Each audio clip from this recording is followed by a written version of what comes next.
Evo kako se nalaze kadrovi. Savršeni. Walk through. Opa. Ovi tu je na tripodu. Ovdje je malo zeznuto. Ovo zake. Dobro. Držite čvrsto. Ok.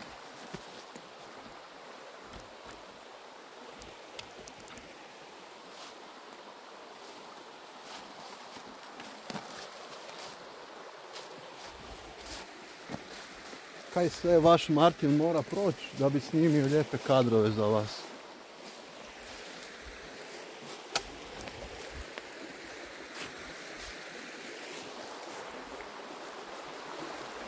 Evo, tu ćemo snimati.